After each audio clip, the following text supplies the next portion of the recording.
ದೇಶದ ಆರ್ಥಿಕ ಪರಿಸ್ಥಿತಿಯನ್ನ ಬಲಪಡಿಸುವ ನಿಟ್ಟಿನಲ್ಲಿ ಪ್ರಧಾನಿ ನರೇಂದ್ರ ಮೋದಿ ಅವರು ದೇಶವಾಸಿಗಳಲ್ಲಿ ಒಂದು ಮಹತ್ವದ ಮನವಿಯನ್ನ ಮಾಡಿಕೊಂಡಿದ್ದಾರೆ.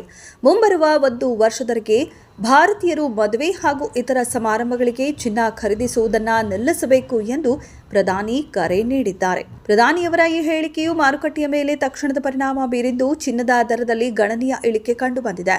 ಮೋದಿ ಅವರ ಈ ಕರೆಯ ಬೆನ್ನಲ್ಲೇ ಮಲ್ಟಿ ಕಮಾಡಿಟಿ ಎಕ್ಸ್ಚೇಂಜ್ನಲ್ಲಿ ಜೂನ್ ತಿಂಗಳ ಚಿನ್ನದ ಫ್ಯೂಚರ್ ಕಾಂಟ್ರಾಕ್ಟ್ ಬೆಲೆಯಲ್ಲಿ ಸುಮಾರು 574 ರೂಪಾಯಿಗಳಷ್ಟು ಕುಸಿತ ಕಂಡುಬಂದಿದೆ. ಪ್ರಸ್ತುತ ಮಾರುಕಟ್ಟೆಯಲ್ಲಿ ಚಿನ್ನದ ವ್ಯವಹಾರವು ಪ್ರತಿ 10 ಗ್ರಾಂಗೆ 1,53,669 ರೂಪಾಯಿ ಆಸುಪಾಸಿನಲ್ಲಿ ಸಾಗುತ್ತಿದೆ. ಚಿನ್ನದ ದರ ಇಳಿಕೆಯಾಗಿದ್ದರೂ ಬೆಳ್ಳಿಯ ಮಾರುಕಟ್ಟೆಯಲ್ಲಿ ವ್ಯತಿರಿಕ್ತ ಪರಿಣಾಮ ಉಂಟಾಗಿದೆ. ಜೂನ್ ಫ್ಯೂಚರ್ ಬೆಳ್ಳಿ ದರವು 698 ರೂಪಾಯಿ ಏರಿಕೆಯಾಗಿದ್ದು 2,65,957 ರೂಪಾಯಿ ಮಟ್ಟದಲ್ಲಿ ವಹಿವಾಟು ನಡೆಸುತ್ತಿದೆ. ಈ ಬೆಲೆಗಳು ಮಾರುಕಟ್ಟೆಯ ಅಂತ್ಯದ ವೇಳೆಗೆ ಮತ್ತಷ್ಟು ಏರಿಳಿತವಾಗುವ ಸಾಧ್ಯತೆ ಇದೆ ಎಂದು ವಿಶ್ಲೇಷಿಸಲಾಗಿದೆ. ಪಶ್ಚಿಮ ಏಷ್ಯಾದಲ್ಲಿ ಉಲ್ಬಣಿಸಿರುವ ಯುದ್ಧದ ಬಿಕ್ಕಟ್ಟು ಜಾಗತಿಕ ಆರ್ಥಿಕತೆಯ ಮೇಲೆ ತೀವ್ರ ಒತ್ತಡ ಹೇರುತ್ತಿದೆ.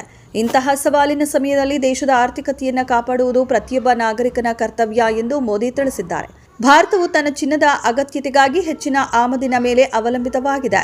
ಚಿನ್ನದ ಆಮದಿಗಾಗಿ ದೇಶದ ಅಮೂಲ್ಯವಾದ ವಿದೇಶಿ ವಿನಿಮಯ ದೊಡ್ಡ ಪ್ರಮಾಣದಲ್ಲಿ ಖರ್ಚಾಗುತ್ತಿದೆ.